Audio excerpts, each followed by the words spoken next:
This is the second of two conversations we've had. And my name is Chris Lay. I'm on the Louisville City Council in Ward 1. Several other council members are present, and we are really looking forward tonight to very good conversation. But before I introduce our speaker, there are some preliminaries that we'd like to handle so that you can choose your method of interpretation and do that well. So I'll turn it over to the folks who are going to do that for us.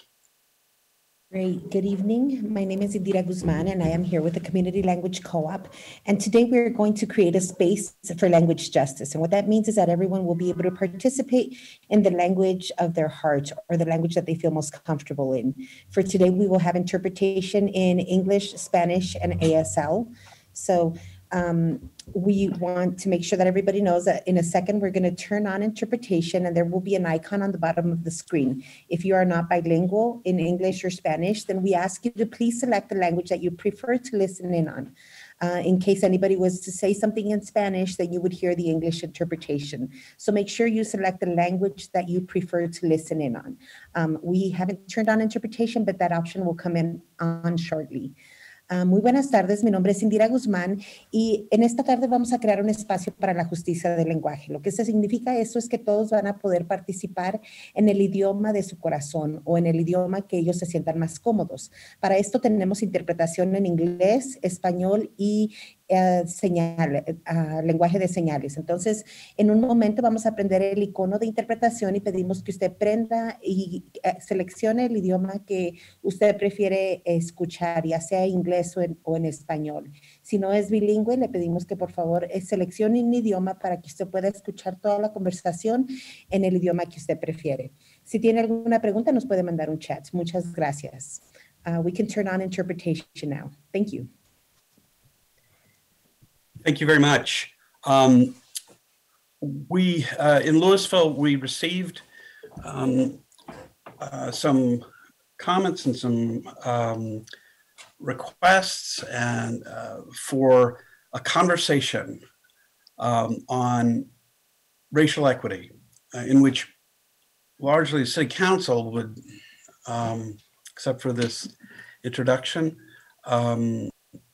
listen to members of the community, as the translator mentioned, speak in the language of their hearts.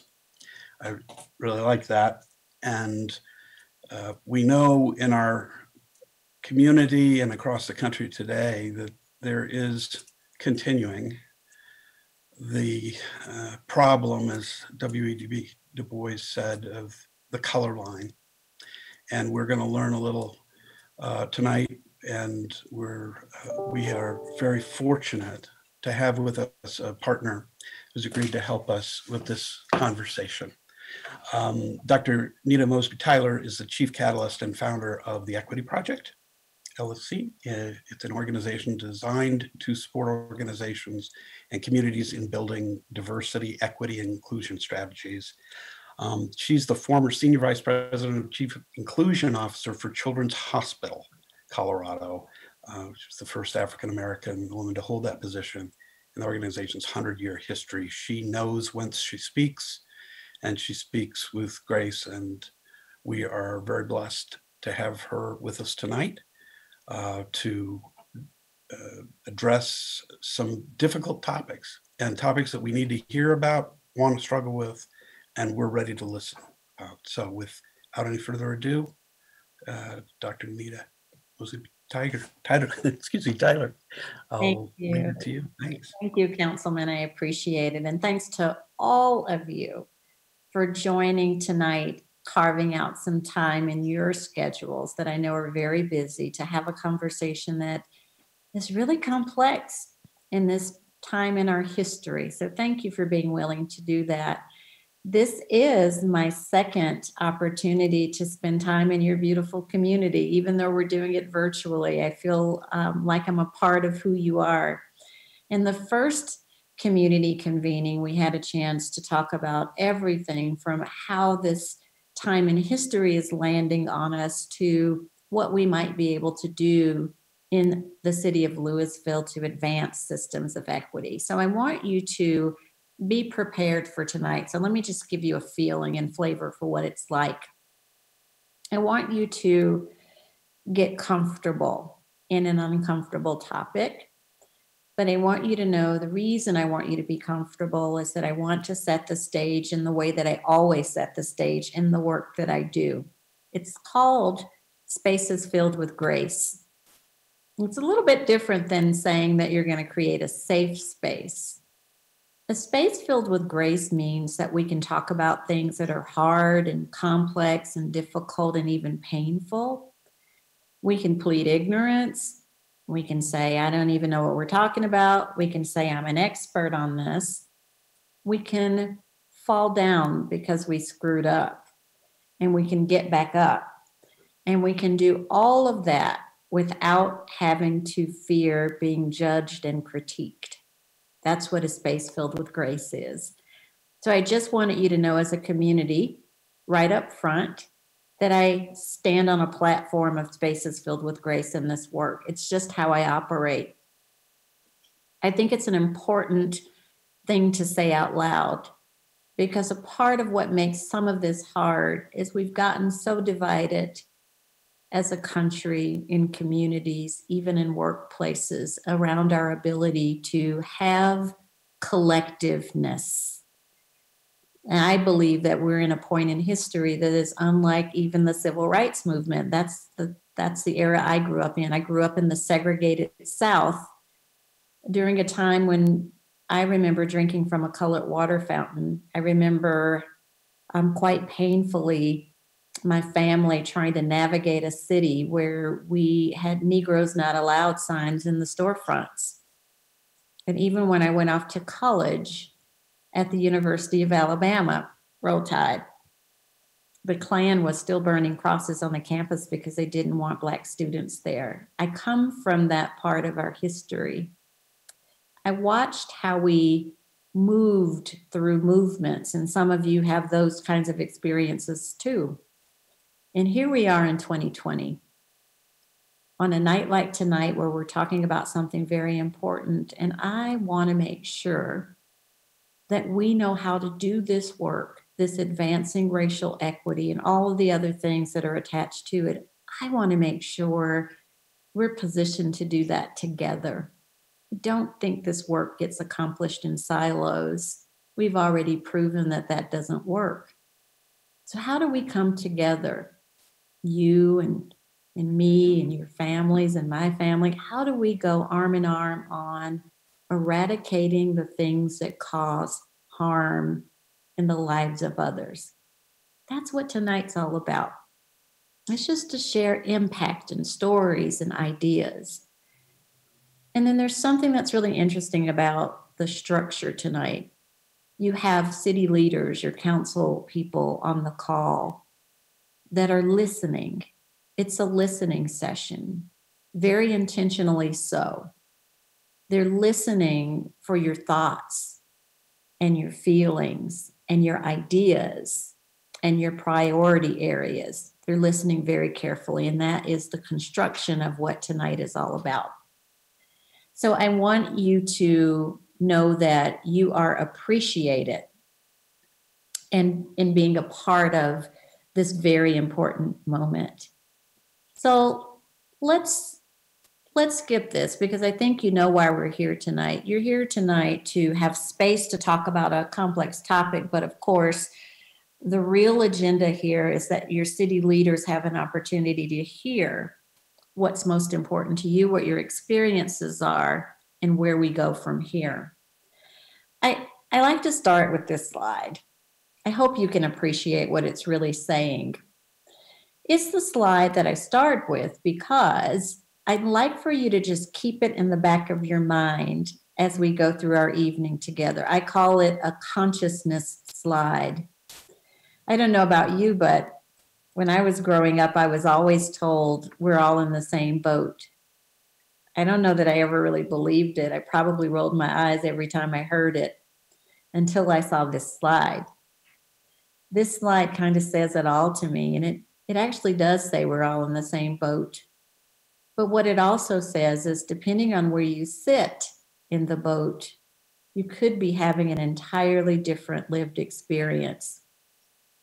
So here's what I want you to do. I actually want you to start to think about where you sit most often in the boat. Where are you when you're making decisions or having opinions? Where are you sitting? And how often have you thought about the people that are sitting in another part of the boat?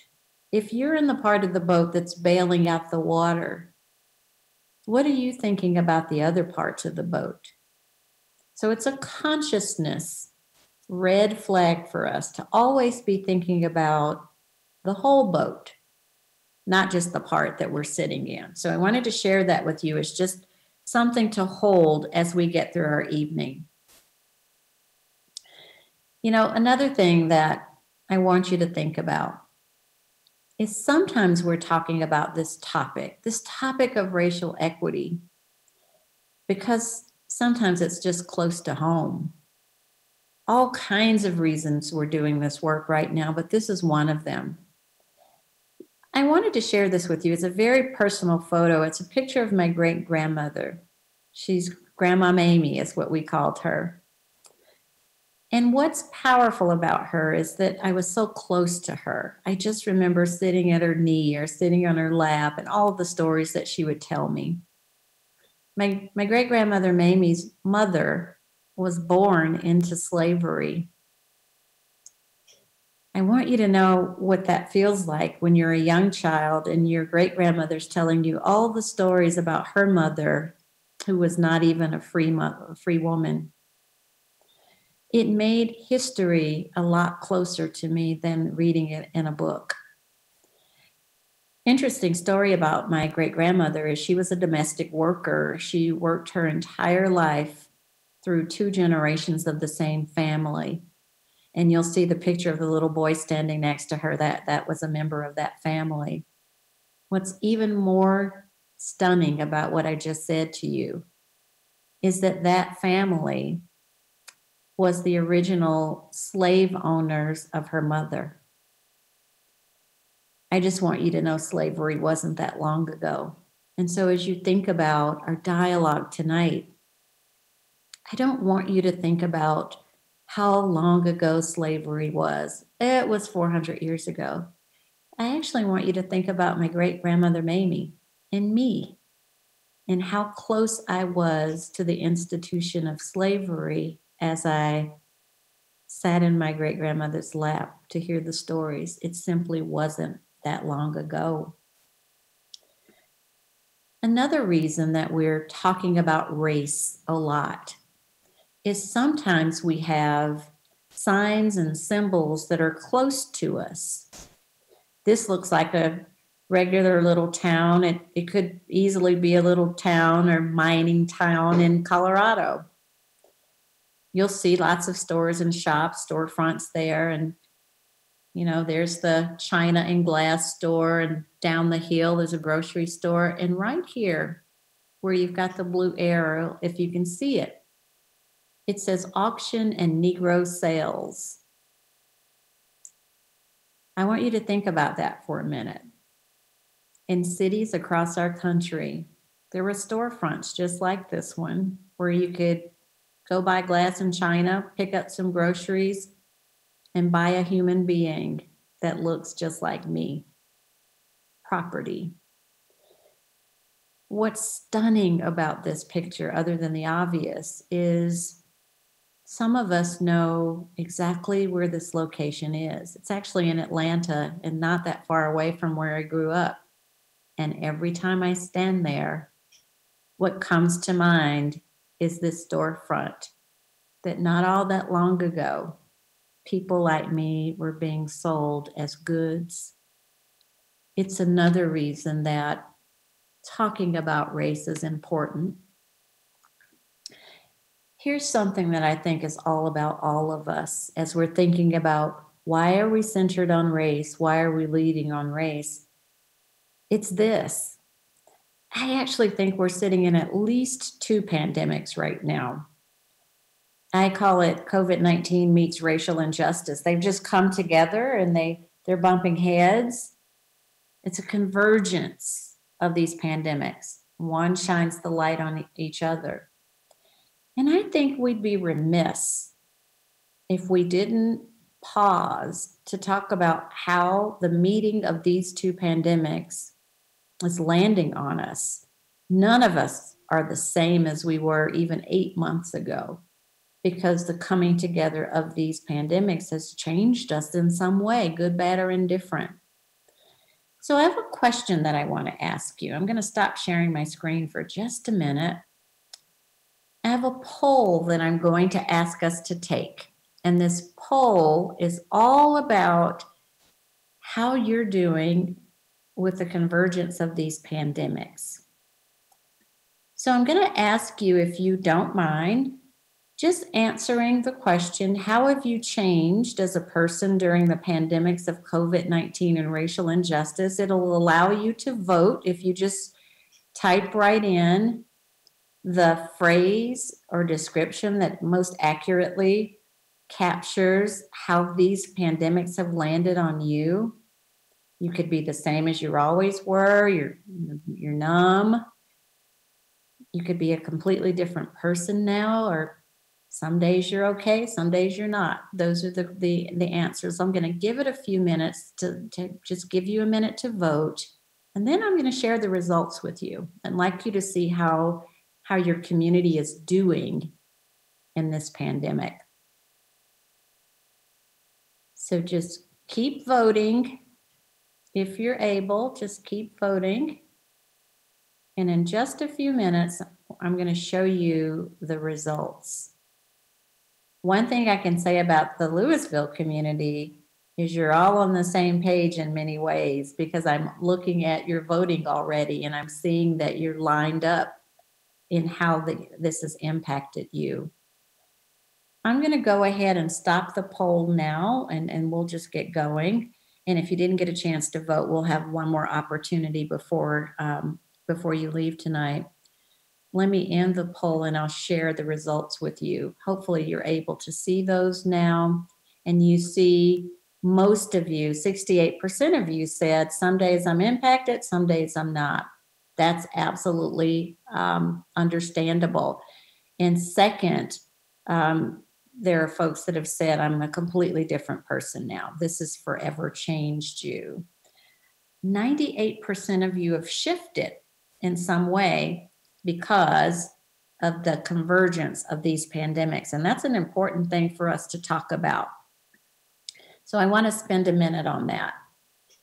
So my question to you now that you have shared in a poll is, I want to open the dialogue up a little bit to see if I can get you to talk a little bit about how you've shifted, how you've been impacted, how you've changed or grown or gotten really confused, whatever the emotion is. Let's talk for a few minutes about how the convergence of these two pandemics have impacted you. So let me open that up for dialogue. Now I'm going to ask you, if you would, just unmute yourself and you go right ahead. This is the part where you talk. Any thoughts? And I think the first person wins a new car. I don't know who's buying it, but somebody wins. I don't think I can unmute everybody at once, so I think we're going to have to do the raise hand thing again and ask people to raise their hand. Okay. Are they not able to unmute themselves? They are not, the way we are set up. Okay. All right. So so it looks like Kate is raising, Kate and then Rita. And then Lila. Hi, I'm Katie, and I'm sitting here with my two kids right now, actually. Awesome. And I think the thing that's really shifted for me has been kind of, so I'm white, and Mommy, I'm white. You are white too, Miriam. That's right. Oh, And it's been like taking the blinders off of my own whiteness, so that like I like to think that I've had a concern and an effort against racial inequity for a while, but I think somehow it's really uncomfortable to say this. I think somehow I place the problem in Blackness rather than in my whiteness and in what whiteness does. And I think I've begun to shift and understand, it's an ongoing process, but to understand how whiteness and the systems of white supremacy are the problems, and how they get so easily like cloaked to us as white people that we just ignore the fact that we too have race, and our race plays an enormous role in how we interact with the world and with people of other races. And we are going to go to bed soon. We'll go to bed soon. So that's where I'll leave it. But taking the blinders off of my own whiteness, I think, is a big part of it. Okay, thank you so much for your insights there. And I'm so glad that you had your office mate there with you to validate what you're saying. I love that so much. Thank you for your powerful words. I appreciate it. I think Rita was next. Now, this is where I'll get in trouble because I'll lose the order, but I remember Rita. Okay, let's go to bed, sweetie. With Mom. Rita, I think she took her hand down, but Anna has hers up. Okay, great. Go right ahead. Hi, good evening. My name is Ana Silvia. I identify as Latina, and my pronouns are she, her, hers. Thank you, Ana. I think I know that this pandemic, at least for my family, my dad lives with me, who is in his 60s, and there is just a higher level of impact in our health, in our mental health, everything that's going across the country.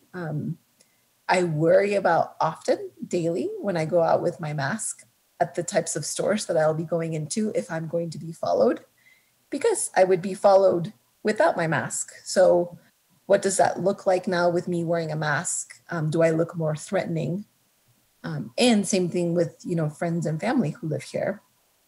And at the same time, my children, I have 3 children who are biracial and who I feel there is such an importance for them to know their privileges, their power in this world, but also the times in which they might not be able to take advantages of those privileges because of the history. And me being a first generation immigrant, it's always such a constant.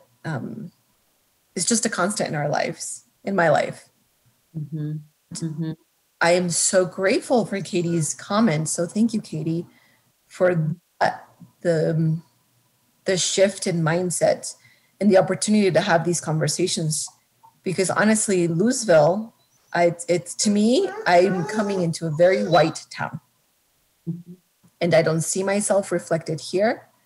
I don't see opportunities that reflect how I can advance economically within the housing market.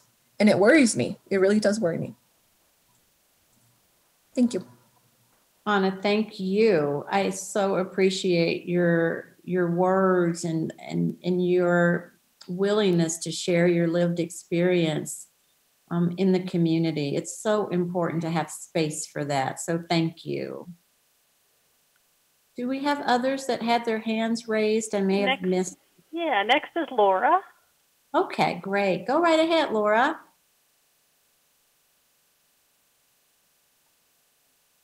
Laura, you'll need to unmute yourself on your end.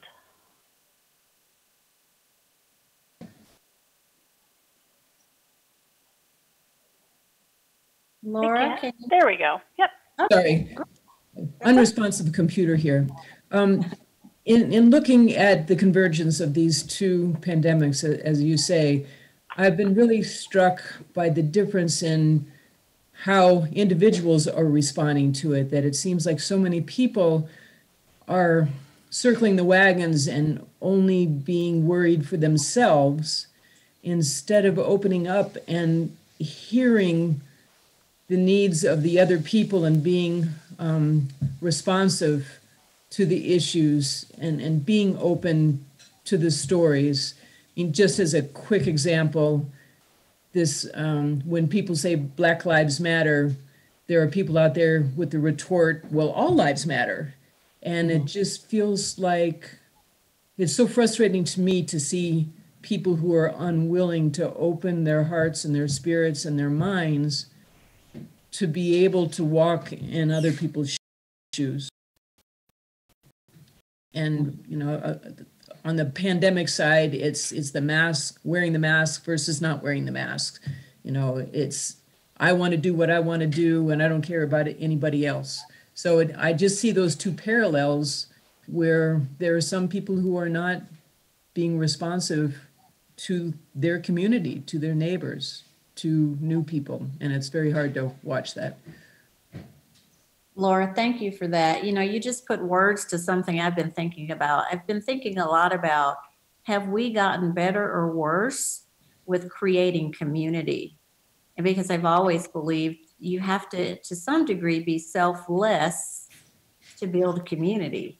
And I think what you're describing is the wedge in that process. You're describing that we've gotten selfish, and how in the world can you build a community when that happens? I really am thankful for your words. Next, we have Lila. Great. Go right ahead, Lila. Hello.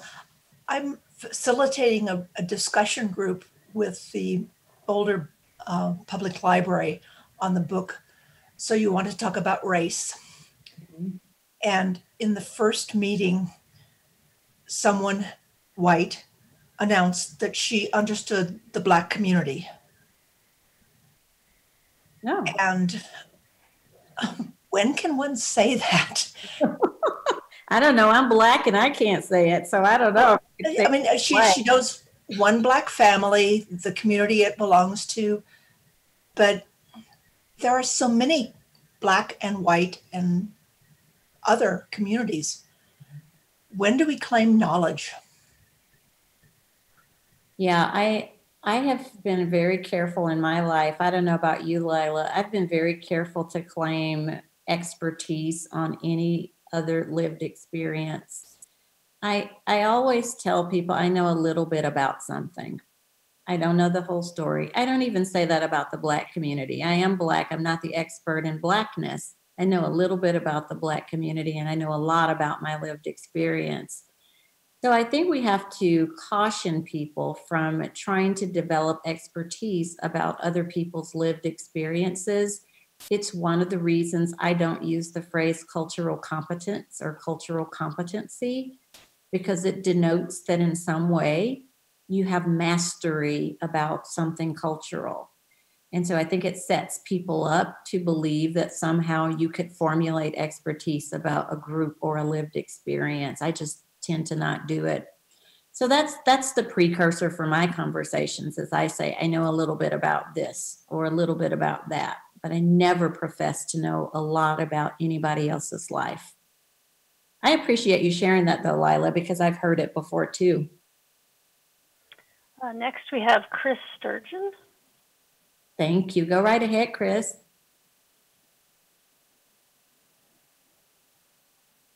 Hi, can you hear me? Yeah, we can hear you. Hi. Actually, my name is Maurice Cox. I logged into my work computer and realized still logged into somebody else's name. So. Okay, Maurice, thank you. No worries. I just wanted to mention how it has impacted me. I'm originally born and raised in Los Angeles, California. Me and my wife moved out here. I identify as Black, and my wife is Black and Latina. And we've been in this community and a part of the faith community in a big way. And so being here and how these things have, I like the question that you've posed, because this intersection of the two pandemics, the first way that I've seen it impact me and it stuck with me is in the beginning when all of this hit, and before there were any, you can get a mask anywhere. It was popular to have a bandana and tie it across your nose and all those things, so that people can go into stores and all of those things. And it really hit me when I thought to myself that I would never in my life walk into a store with a bandana tied across my nose and across my face because of trauma, racial trauma, perception. I come from LA, and so a lot of those things started to impact me. And I started to recognize the consistent double consciousness that I would walk around with of who I am. I am 6 foot and 202 many pounds. And so I'm a large Black man in this community, and recognize what that does. And so the intersection of these two pandemics hit me in a big way of recognizing the skin that I'm in and the space that I take up, but also to put on a bandana. And so that just was another one of those moments of making me aware of who I am in a predominantly white community. Yeah, Maurice, thank you. Now you have just raised something that's not in the consciousness of everybody, because they don't have to think about things like that. You've got this extra layer as a Black man in America of having to navigate in a COVID-19 pandemic. A mask is not a mask for you. A mask could be a death sentence for you or danger for you. I'm so thankful that you brought this up. I've got a 25-year-old young Black son, and we have the mask conversation a lot because I am a nervous wreck about the very thing that you're talking about, Maurice. I thank you for that. Next we have, it's Devin and Hines. Go right ahead. Yeah, so my name is Davenond Hines. I identify as a white presenting multiracial man. My pronouns are he, him, and his. So first I'll say one way I've noticed these pandemics have impacted us is the fact that we're having this conversation right now in Louisville. I haven't been here a long time. I've been living in Louisville for 9 years. I'm from New Jersey originally, in Philadelphia area. And it was quite a culture shock for me coming out here, not having as much diversity, racial diversity around me and in my workplace as I did out east. And I'll just say I appreciate that we're having the conversation, and I'm really hoping it leads to more action as well. I really hope that my community takes steps to recognize, and I think about that picture you put up, Dr. Nita, in the very beginning, of being in that boat together, that we're in this boat together, and we, I'll speak for myself as a white presenting man because I have that privilege because I'm white presenting. I have to take those steps to advocate for those who are on that other end, and that takes action, and that takes putting myself out there. And I'm really hopeful that other people in the community do that as well. Devanon, thank you for modeling for us what being selfless is all about. I'm thankful for your words, and thank you for pulling us back to that boat analogy too. I think it says so much about what we're talking about here. And the action part that you talked about is something we're going to talk about next. This is that moment in time where we do have to do something instead of just say something. It makes it a little bit different than some of the other movements. So we're going to get at that very important point. I'm glad you raised it. Thank you. Do we have others that We have no more hands raised in the queue. If anyone wants to raise their hand, the button is at the bottom of your panelist panel. Next we have Vita. Great, thank you. You go right ahead. Hello, thank you, Dr. Taylor. So I was thinking, just the merging of the COVID-19 happening with all of the events regarding racial injustice is that because of COVID-19, a lot of us are stepping back from a lot of the entertainment, like going to movies and all of this.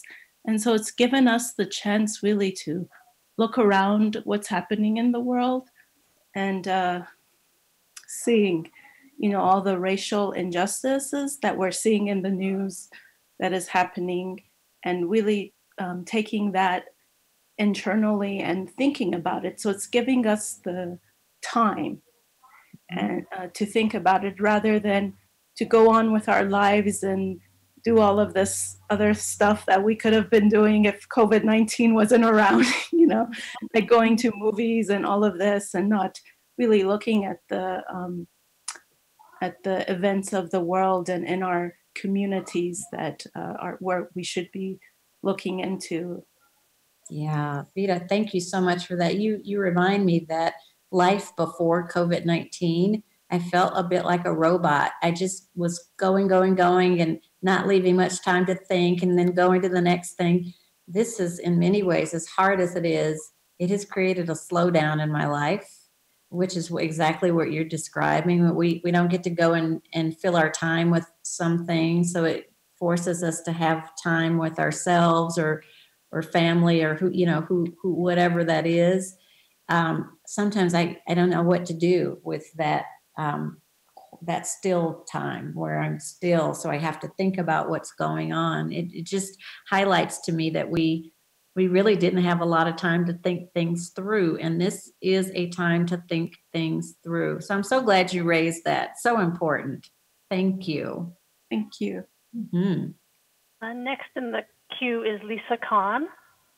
Great. Go right ahead, Lisa. Hi there. Thank you so much. Sure. I work for the federal government, and normally down in Denver, but now we're all just working from home. And when a lot of the protests were happening this summer, it was so energizing, because even though we're not all in the same building, so many of my coworkers really wanted to do something. We're a mostly white organization, and so we've really been working on inclusion and diversity, as a lot of government agencies are. And we had, when all the protests happened and people were reading articles and reading books and learning about white fragility, it was such an exciting time. And even our top managers were hosting listening sessions about race and about inclusion and diversity. And it was really positive, and we were really given the space to learn more as a whole community at my agency. But then just the other day, I really don't want to bring up politics, but our president did issue a memo through the OMB saying that federal agencies can no longer hire contractors to help with these conversations. And my agency has spent money, a lot of money, on bringing in contractors to help us expand our understanding and talk together and hear from our fellow coworkers of color about what they are experiencing, which was completely eye-opening for so many of us. Mm-hmm. And now with this new memo, it's seeming like there's this huge backlash against this opening of our minds and opening of our eyes, and it's really squashed a lot of that enthusiasm, and it's made a lot of people very anxious and worried. And it's just so frustrating to see where we're moving, and then you see this big backlash. And so that's just something that I'm very worried about, and I just wanted to raise that I think that we're going to continue to move in this direction because it's so important for our agency, but it just caused a big problem. And I'm seeing that, when you do move forward throughout history, there has been a lot of folks that say, no, that's not going to happen. Mm-hmm. And so I just wanted to raise that. Thank you. Lisa, I appreciate you raising that. I'm going to go out on a limb with you as a community member and say, I am a casualty of what you just talked about. I got a call yesterday, 24 hours before I was presenting to a federal agency, to say, we have to cancel the training. So I am a living example of what you just described, of seeing really important work get canceled with not much notice for the contractors either. So I'm validating what you just said, not that you needed that. And I'm in agreement with you that what a lost opportunity for us to continue the work with power because of that order that was signed. Thank you for sharing that, Lisa. Anna is back. Great. Yeah, thank you for that, Lisa. And if you all haven't heard either, I believe it is the city of Seattle, Washington, or Portland, Oregon. I think it's Seattle, who's also being sued for the same reasons. And you know, this is where, as a person of color, I get angry and I get terrified. Mhm. What this actually then means for people who have the privilege to say, oh, okay, never mind, we're going to step back from doing the hard work that we need to do because we're being threatened that our funding is going to get cut or that we're going to lose our jobs. And while that is, of course, losing someone's job, like we know how many people have been impacted economically, but we also know that the people most impacted by this pandemic and the ones who are experiencing the greater disparities at every single level are people of color.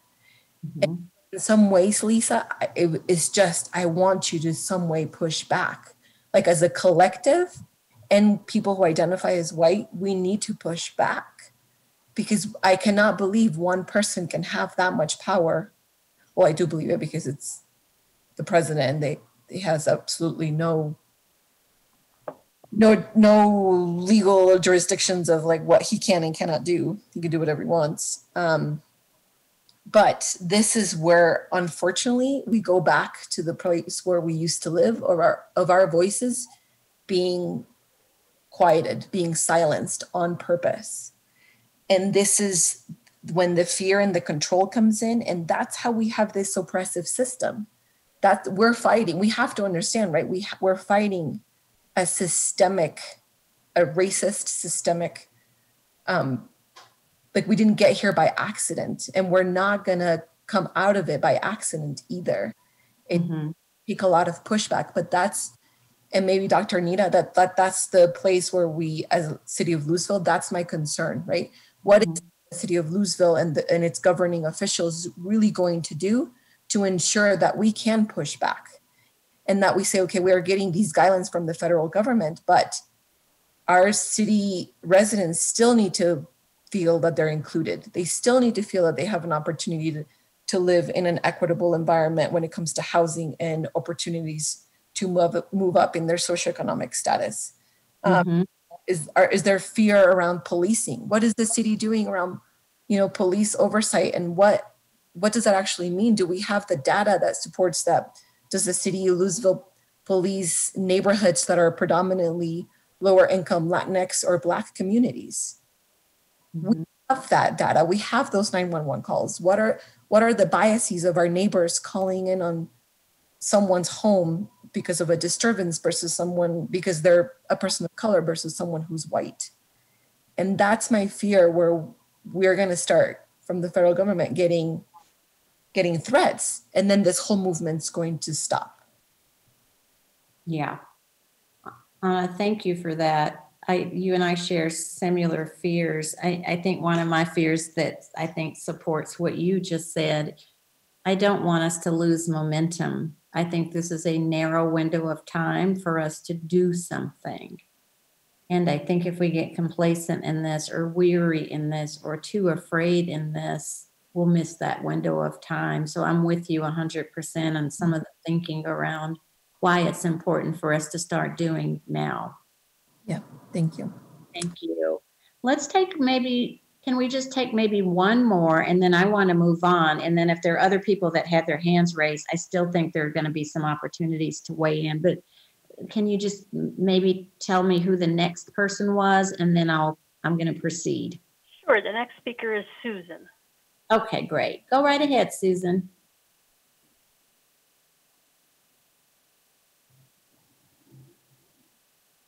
Susan, it looks like you're unmuted, but we can't hear you.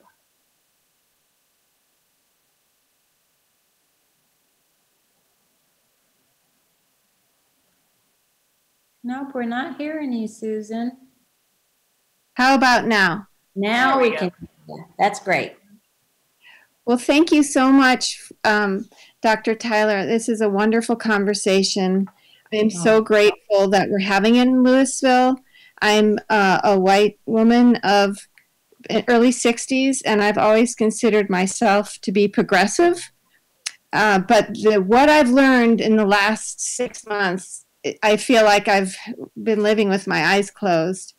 The systemic racism, all that I've been reading and studying and learning. I do just what you just said. I feel that this is a time that we have to act. And I really hope that the city is listening, the board is listening, that we will put together focus groups, community groups that are multiracial and really work on policy, because that's what will change. And it's so gratifying hearing that the voices this evening are supporting this, and they're people of all walks of life, hopefully, and all colors and backgrounds, because it will take us all to move the needle. And I really am hopeful. But again, I come from, my job is with the environmental community, and I know it's a long walk, a marathon, as everybody likes to say. And this is no different, but we need to keep moving with policy. It's all in policy. So I'm totally supporting it, and I would love to see the city starting to do concrete steps to involve the community to address what the previous speaker had just talked about. So thank you again. Oh, Susan, thank you so much, Susan, for your words. And you and Anna are aligned on let's do some action. And the community is so pivotal in what those actions are. I agree with you, Susan. Policy work is where it's all about. I remember that in the civil rights movement. Policy work was what it was all about. But we have to think through that policy so that it is long lasting and doesn't have at the other end of it yet another system of oppression. So I think this is the time to be very thoughtful about what we're doing and what we're creating. I want to go to this slide just very quickly, and then we're going to move on because I have some other things I want to get us to talk about. I do want you to know that almost everything we just talked about has a name. And the name of what we're talking about is something called grief. Now, I know we're used to talking about grief when somebody dies or we lose someone in some way, but in many ways, the convergence of these two pandemics is about loss. For one, the world as we once knew it is forever changed. It's never going to be exactly the way it used to be, and we don't quite know what it's going to be. That's loss. I wanted you to know this because I think it's important as we learn how to work in a collective that we recognize that every single one of us is somewhere on this cycle of grief. At the same time, we're trying to advance racial equity. We're advancing racial equity in grief. And I just want you to know what some of the parts of the grief cycle are. One, because I want you to know where you are. And two, I want you to have a consciousness like the boat about where you think other people are in this cycle of grief. So I don't know about you, but when COVID-19 first hit, I was in denial for at least 2 weeks. I could not believe we were in a pandemic, quarantining, my friends' businesses were shutting down, absolute denial.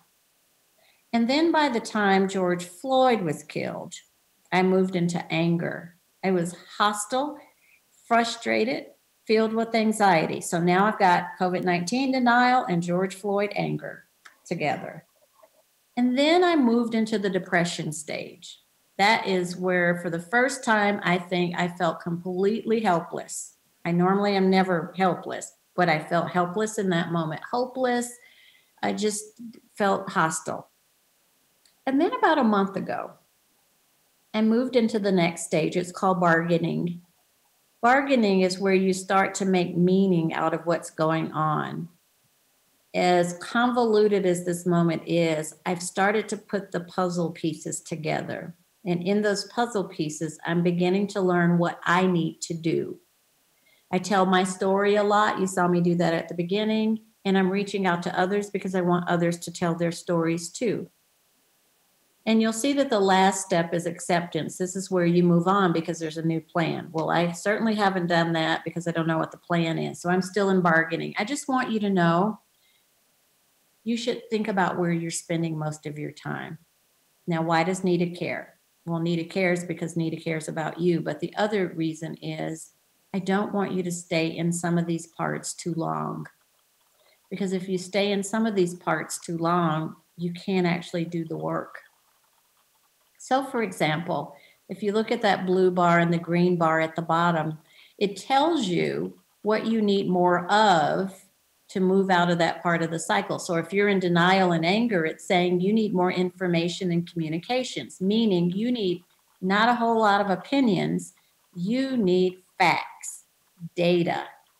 That's what you need to get out of denial and anger. Truth. If you're in depression, it's saying you need more emotional support. That could be on a continuum. It could be everything from I need to be around my community more to I need mental health support. If you're at bargaining and acceptance, it says you need guidance and direction. This one's important for a city. It means you need leadership. You need strategy and a vision, and you need someone or somebody to be saying, this is where we're headed. That's what gives you the support in those areas. So I want you to know about that. I also want you to know when you move through the grief cycle, it is possible for you to go backwards. If there's another shooting or a killing, or if the COVID-19 numbers get worse, if there's another sentinel event, you could actually go backwards in this cycle. We have to keep our eyes open for how we're moving through the cycle, but more importantly, how other people are moving through the cycle. It's really important, and especially in our communities. So I think I saw Erica raise your hand. Erica, you wanna weigh in?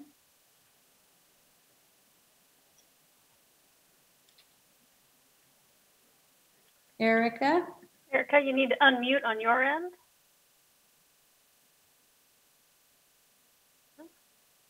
No? There we go. Erica, can you hear us okay? Her hand went down again. So we do have a hand up from Denise. Okay, Denise, go right ahead, and then Erica will circle back with you.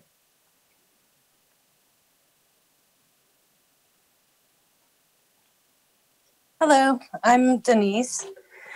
And can you all hear me? We can, thank you. I really appreciate having this conversation. I've lived in Louisville since 2008, and sorry I'm out of breath. I ran down to a quiet space in the basement. My kids are multiracial, and I'm Latina and white. And so sometimes I pass, sometimes I don't. And one of the things that I wanted to bring up is we've had some negative experiences with the Louisville police through no fault of our own. And I think it's important in a community for everybody to feel safe. And we're very fortunate in my family that we come from a place of privilege in many ways. And yet we have, in our new neighborhood, not always felt welcome. And the police have contributed greatly to that. So when Ana Silvia was talking about, data, etc., that's what was brought up for me. And, our youth, I have a teen and a 20-year-old, and they're both home right now. And I think that there's a lot going on for them, and they each appear differently to the world. So there's that too. Mm-hmm. And I think these are very hard conversations, because when you are multiracial, and sometimes people can, sometimes you pass for white and sometimes you don't, and your kids pass for something else. It can be a very interesting lived experience, especially for them as they're watching everything play out during these pandemics. And I do have a high-risk member of our family as well. So seeing the people in their age group being out and doing you know, all sorts of normal things while they are more restricted is also something else that we've found to be very challenging. And I just want you to know that I really appreciate this opportunity to listen in and speak on these issues. And I think it's absolutely wonderful. So thank you. Thank you, Denise. And we are sending love and light to your family too, and your young people who are facing into a world that doesn't make a lot of sense for a young person too. I appreciate you raising that, and thank you. Thank you so much for your question. Let me keep going. I remember that Erica was having trouble unmuting, so we haven't forgotten about you, Erica. So we want to keep trying. Actually, Erica said she didn't mean to raise her hand, so. Oh, okay. We're good. Okay. Well, at least we all know Erica now. So there you go. Meet Erica, community. So I wanted to share this slide with you. It's a little busy, but it's got a point here. And my point in the slide is just to let you know that so much of what we do next has everything to do with us understanding the what. When we say these words, we have to know what they mean, because if we don't know what they mean, we won't know what we're doing. And so the slide itself just focuses on 4 words. We know that there are more than 4, but these 4 words are the ones that get used interchangeably a lot. As a matter of fact, these are the 4 words that get confused a lot because we have made them synonyms of one another and they're not. I just want you to know that. I want you to know when we say equity, it doesn't mean that the other 3 words go away. It actually means you're going to work harder on the other words. So the way that I want you to think about this work is I want you to always take the word equity, whether you're talking about equity generally or racial equity. I want you to start to think about equity as being your goal, your North Star. And when you think about how to get to equity, I want you to think about this. Those first 3 words, diversity, inclusion, and equality, are the tools that you will use to help you get to the system of equity. So experience the first 3 as the tool, and I want you to experience equity as the goal. Now, I got to share the world according to Nita here. I firmly believe we have been completely backwards in the way that we have created strategies around these words. What we're doing a lot of today is we are focusing on the first 2 words, diversity and inclusion. We want a lot of diversity. We want to create systems of inclusion. Basically, what we've done is we've invited people of color into systems that were not made for them, and we've tried to solve for it with some sort of inclusion strategy.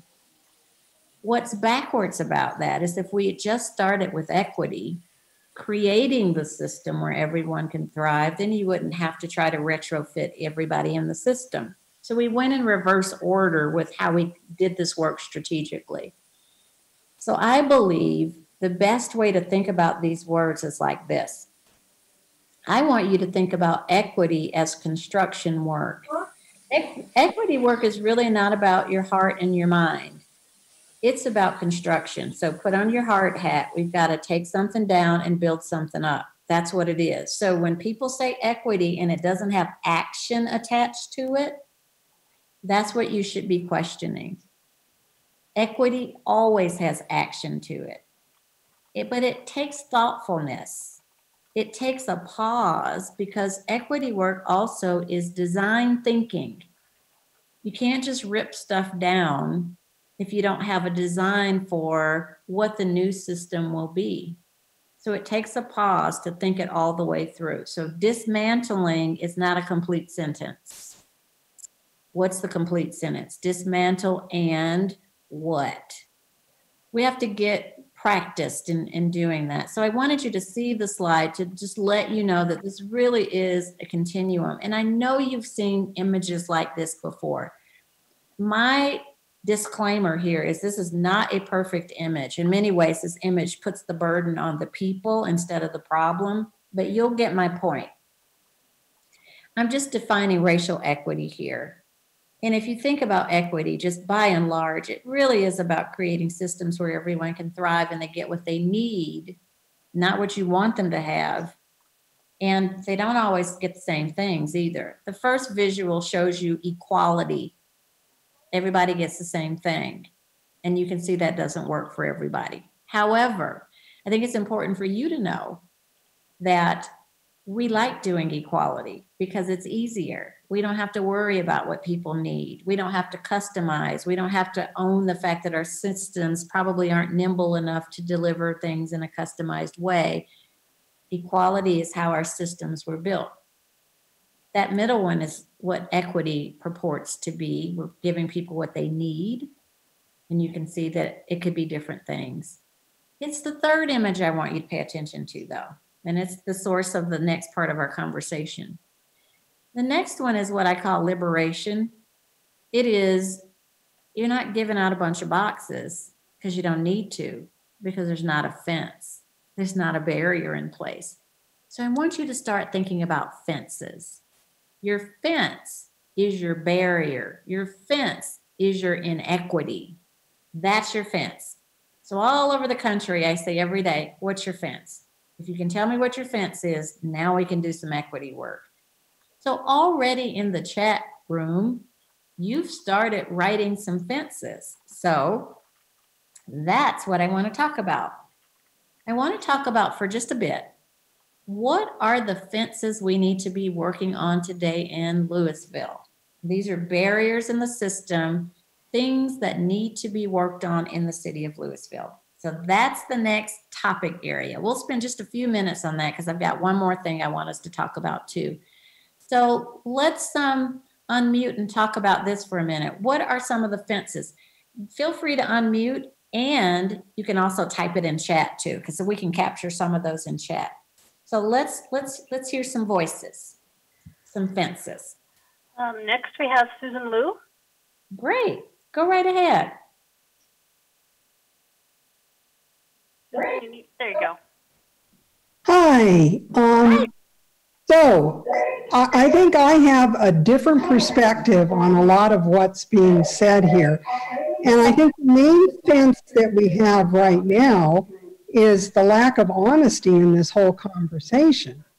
And that is, you know, to be talking about racial equity here in Louisville, which is 91% white, and with an average household income of somewhere between 95 to 100,000, I mean, the idea that we're going to include people to be able to afford to live here is just ridiculous. So I would ask everyone to ask themselves, are you just are we just being a bunch of limousine liberals here? And I'll use a specific example. There is currently a proposal to put in a lot of more affordable housing on a large piece of property here in Louisville. And that conversation went nowhere because everyone, I mean, huge numbers of this community said, no, we don't want the traffic and we don't want all those people and they're going to crowd our schools and blah, blah, blah. You know, you can't be talking about racial equity and you know, inclusion if you can't provide affordable housing. And I frankly think the vast majority of people here in Louisville have no interest in having affordable housing because they don't want those kinds of people going to school with their children.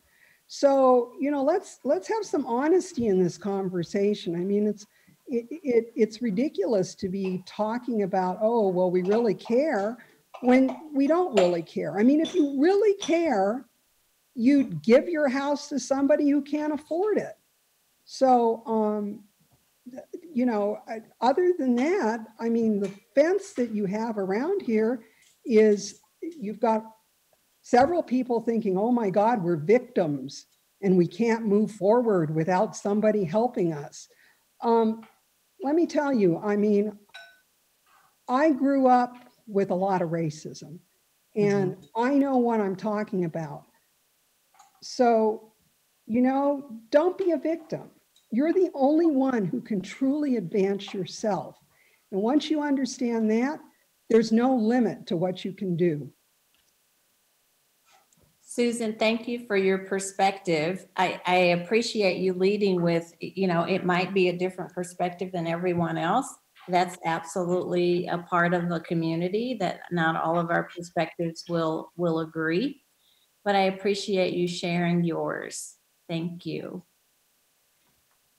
Did we have other hands that were raised? There are no more hands in the queue if anyone wants to raise their hand.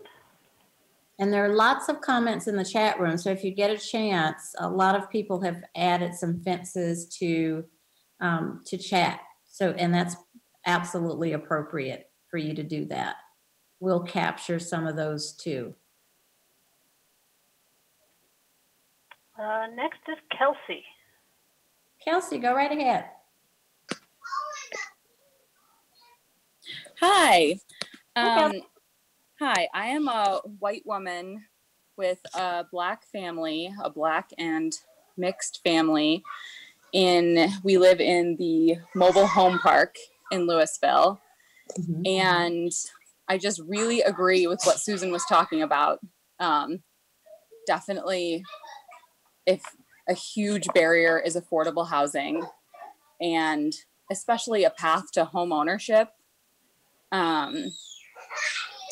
in this area is just, we can talk about diversity and inclusion, but we've created a community that is mostly welcoming to white rich people.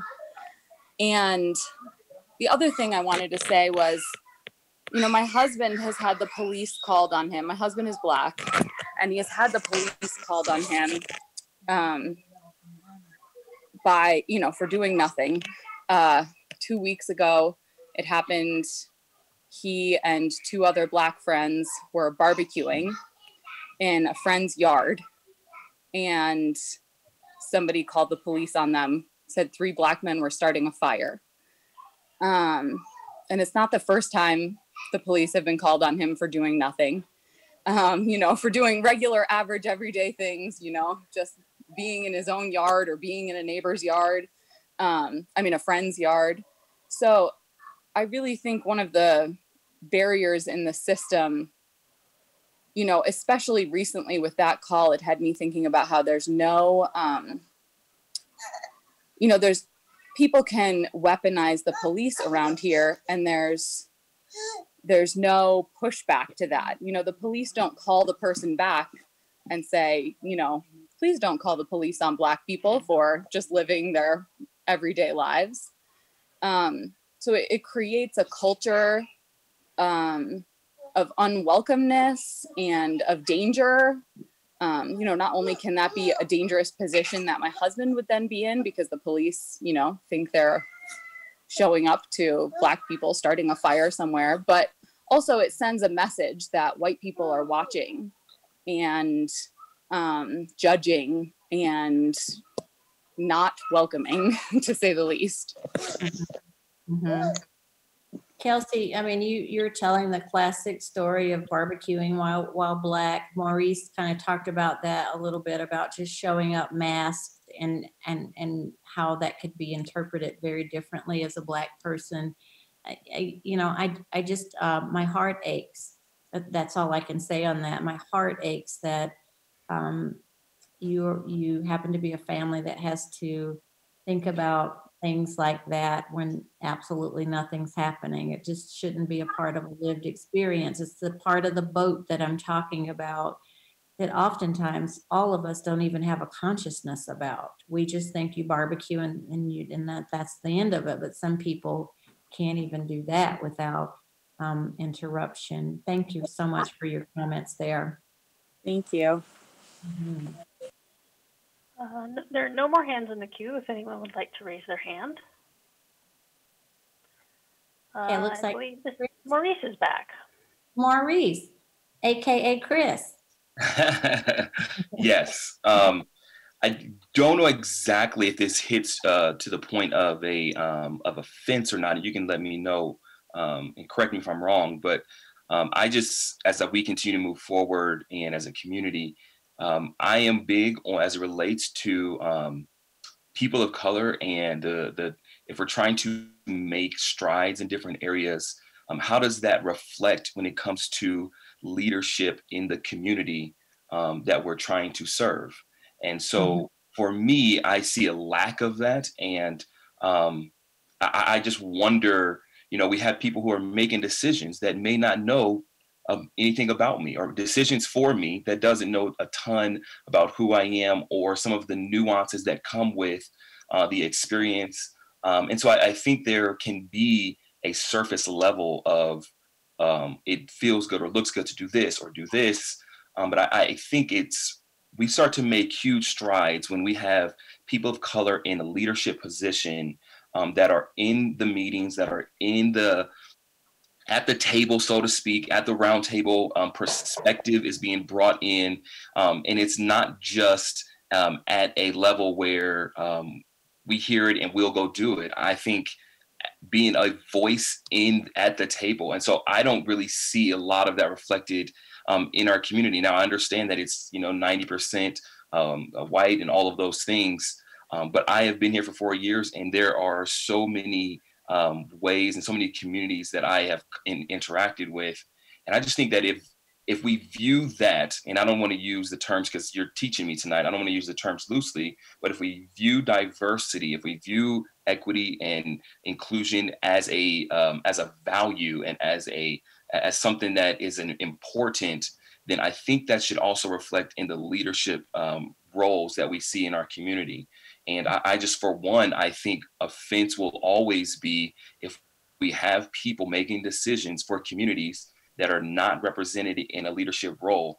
There will always be roadblocks or fences, so to speak, that we come across. And I don't know what that looks like, but where are the pathways to seek out voices that are upon these councils or whatever the case may be. So that was something that I see, and I think that would be very helpful when we begin to elevate the voices of color or the communities that we're trying to reach within leadership roles. Thank you so much, Maurice. Well said. We appreciate that. Next is Trudy. Great. Go right ahead, Trudy. Hi, Dr. Nita. It's Trudy. Hi. I think one of the barriers in the system, and I'm a white woman, I've been living here since '96. I think one of the barriers that I see, and I certainly have it still, is just really being able to identify how white supremacy is in so much of what has been built. Like you said, in the building of equity and the deconstructing and then the constructing a new design, like so many of our systems here and everywhere in our country have so much of that in it. And I think it's a barrier to us in Louisville to be able to identify and name those things. And as white people call them out, talk about them. I think a barrier of the conversation is timidity. We're afraid of hurting people's feelings or looking foolish or being called out or whatever. So those are some things I see as a barrier to this system. As Sue said,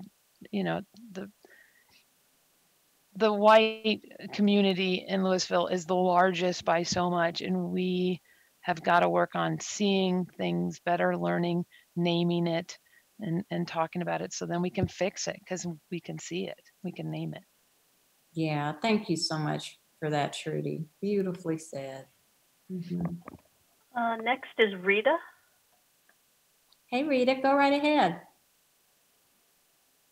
Thank you. I have been in this community for 43 years.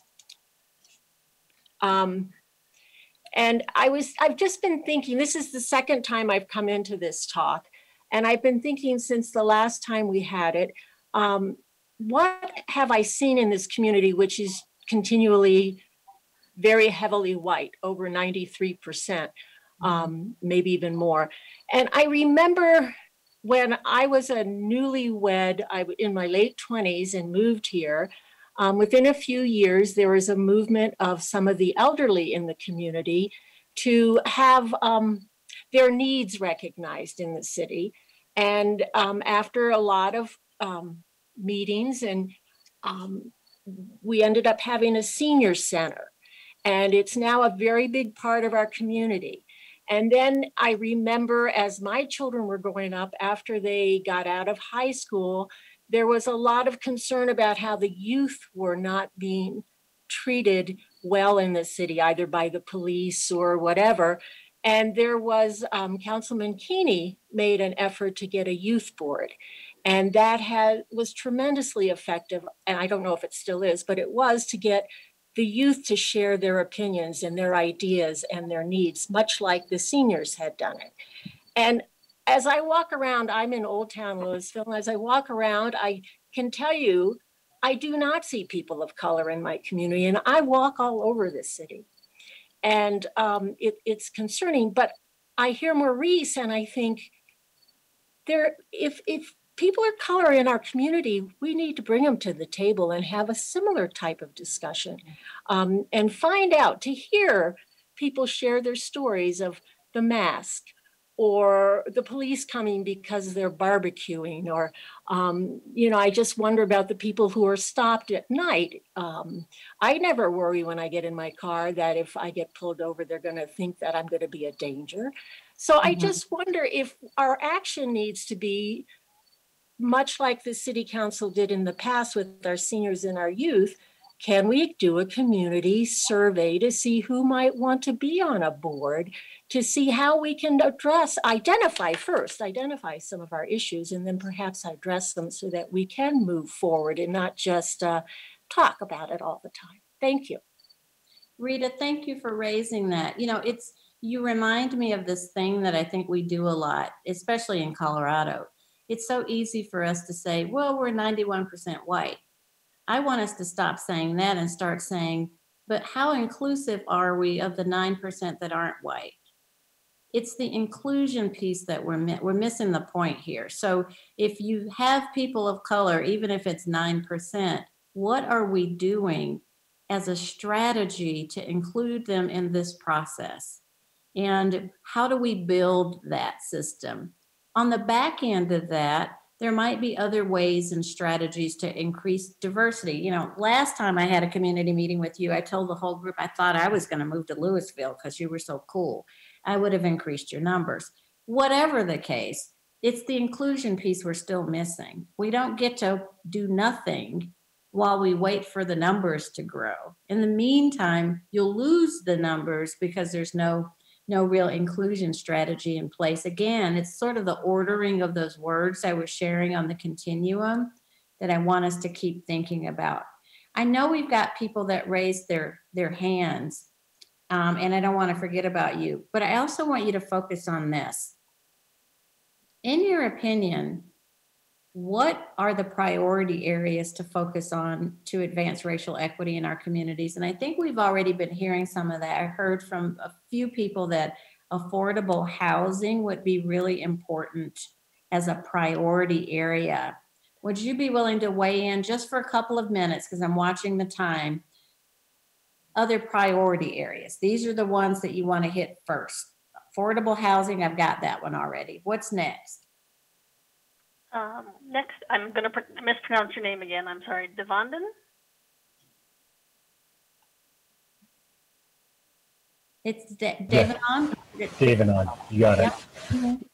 it. So I would say I looked at Kate's question, the question and answer box, the need for some type of council to be created here. And I think that's so necessary, especially through advisors to the council. I don't believe it's an area that's been addressed within our city government system, how to include racial equity into our practices. And it's going to take humility and a need to be uncomfortable to have those conversations. But part of that humility is acknowledging that we have to create some kind of space for the voices of the people that are feeling oppressed to be heard, and to have those voices be able to influence the things that happen here, such as housing and maybe the policy that we create, if that really is our intention to create an equitable community, that's going to be necessary. David, thank you. I mean, you're just illuminating for us that you know you have to tell the truth about whether you really do want voices to be heard in order for this to work, and then you have to put something in practice to make that so. So thank you for that. Anna is next. Go right ahead, Anna. Hi, thank you. I would agree with Devin on for sure a priority area so I think we first have to slow down as a city, really encourage the governing officials to really, I think when white privilege gets activated, we feel this need to have to do something to fix it, to remove the uncomfortableness of what it feels like to have the power and the privilege to actually address some of these things. And so really encourage all of us, but especially our white governing officials to say, okay, I know people want answers, but we want to do it intentionally. We don't want to just move into something rapidly and just sort of create this Band-Aid that's going to last for 6 months. And then we don't really think about the long-term impacts that that's going to have. I know that every city is so strapped with funding because of the pandemic and how that has really economically affected so many cities. But it's also, like Devin said, it's unrealistic to expect individuals within the city or employees who are currently in the city to take this work on top of all other priorities that they have for their job. Because unfortunately, that's not going to happen. This will not become a priority for their work. It's going to be an afterthought. And we cannot put racial equity as an afterthought.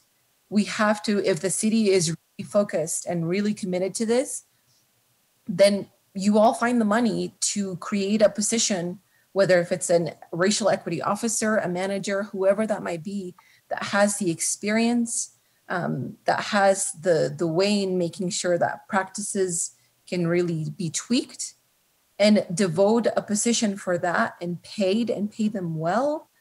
And then you can really begin to organize people within the city, government officials, to really create some of the shifts in the policies and practices that are currently in place. So whether that's within the police, whether that's for around housing, around business ownership, and how many business of people of color are around in the city, the cost of, anything else. And so I think that is a huge priority for right now. There are, I'm sure, so many others, but we cannot put this as an afterthought, because if it does become that, then we're going to lose ground. We're going to lose that fight. And it's going to be just pretty talk in opening these spaces, but no action. Yeah, Anna, thank you so much for that. While you were talking, I thought about something I saw in the chat room from Kate Hope about requesting to the City Council the creation of an alliance for equity and inclusion as an idea. It kind of is in keeping with what you're talking about too, Anna. All kinds of great ideas, all kinds of things that can be done. But again, they are symbols of action. And you're right, you don't have to rush to do something that isn't thoughtful, but to do nothing really is not the option here. Thank you for that, Anna. Denise is next. Great, go right ahead, Denise. I just wanted to talk about, I wanted to agree with Ana Silvia. I think it's important to really, to put it simply, put your money where your mouth is, and hiring somebody for a position like that would legitimize the path towards wanting more equity in Louisville. And I think that legitimizing it is really helpful for the rest of the community that is marginalized. Because in a situation, for example, when we were hearing, I can't remember her name, about how in the past our elderly and youth communities have come together to create space for themselves in Louisville. One of the things that came up for me is, well, they have nothing to lose. Their jobs, their careers, people who are watching what they're doing. There's less to lose when you are not marginalized. So even though they might have other stressors or feel left out, it's a little different than not feeling safe. And so I just wanted to add that it really would be wonderful to see more action as far as putting money or a position or an alliance or whatever other ideas come from this into place. Thank you, Denise, and thank you for making that delineation for us. Really important. You've talked about this a little bit, about what city leaders could do that would really make a difference in advancing racial equity. What I want to ask you to do, because I don't want to just reiterate this because you've already talked so beautifully about this. I do want to ask you, though, if you've got some ideas about the answer to this question: what could city leaders do? I mean, some of the things Denise and Anna just talked about, and Maurice talked about, and all of you have talked about, are the what can we do things. But if you think of other things, add those to the chat room. We're going to capture your comments in the chat room. And so if you've got a good, thoughtful answer to this one, what could they do to make a difference in advancing racial equity? Your city leaders, what would that be? Typing that in the chat room would be great. This is a question I just want you to think about. I sort of want to end with this as your takeaway. What is it going to take for you to more fully engage in the process of advancing racial equity? Now, this is the personal work. We're asking the city to consider some things and officials to consider some things. But we're personally not off the hook here either. And so the more you can start to think about this question, what are you going to do? Not what are you going to think about or feel? What are you going to do? Is a very important takeaway. I also wanted to share this with you really quickly. It's called the racial equity cycle. If you go around the perimeters of this cycle, you'll see all kinds of systems. It could be the government system, it could be your community, but in the middle is what I want you to pay attention to, and just some of the language. So it says that you're awake when you're turning this cycle. You're awake when you're focused on representation. This is increasing diversity. You're woke if you're evolving your culture to value all people's contributions. And then work is when you start to be accountable to addressing systemic racism and root causes of inequity. All I want you to know here is we've been playing around with awake and woke my entire life, and I'm almost 60. My thought, my recommendation is we get real serious about work now. I believe equity is the work part of the cycle. And so it's the systems work. So I wanted you to see how it works. We've been really spinning around with this gear for a long time, but mostly in the awake and woke field. I want to end with this. You have done such a beautiful job sharing tonight. And I feel really very, very honored and fortunate that I got a chance to be a part of it. But I want to leave you with something that's really important. I want you to know that the goal in all of this is not to be perfect. Please don't let anybody tell you that you have to be perfect in this work. The goal is really that you are excellent. Excellence gives us still an opportunity to learn and grow together and to get into this collective work that I started this conversation with. We need to absolutely diabolically oppose anything that says we have to be perfect. It is the barrier to doing this work. It makes people afraid when they think they can't make a mistake or say, I don't understand. So just remember that. And then I thought I would leave you with this, and then I will thank you properly. These are just some of my favorite resources. They're not perfect and it's not a complete list, but they are really my go-to places for resources, those first three. They're great websites with great tools and tips and case studies about how cities and organizations have advanced racial equity. And then my favorite reads, not that you asked me for my favorite reads, are two books that I'm reading that I just love and wanted to share those with you. So on that note, let me again thank you say muchas gracias, and to encourage you to continue having these conversations in your communities. The city council team, your officials are hearing you, are capturing these thoughts and voices, and will make meaning out of all of the input that they've gotten. So thank you so much tonight for your contributions. I'm very thankful that I had an opportunity to be with you in the process. So I'll hand this over for a proper closing, and then we'll wish you all good night. Thank you, Dr. Tyler. That was terrific. And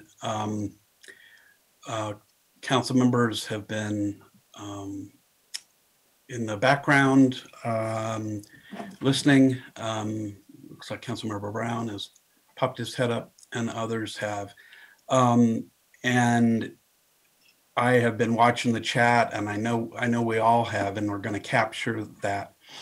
I think next steps, we're going to be not just thinking about that, because as a number of people have said, if all we do here is have 2 sessions and let people talk, and that's the end of it, we have failed. So that's not what we're going to do. We're going to move the conversation forward to action, and, you know, with some clarity in the meantime, trying to get some clarity, and probably we'll seek additional public input and involvement and engagement by the community, because this is an important time, an inflection point in our city and its history and the country and beyond. So we know that.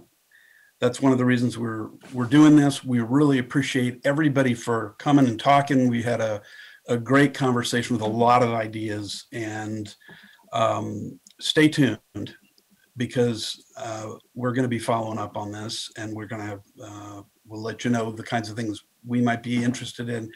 Obviously, communities don't need to wait for their city councils, but we definitely want to be involved. Caleb Dickinson is the other council member from Ward 1 who he's on the call tonight, but couldn't physically be near a camera.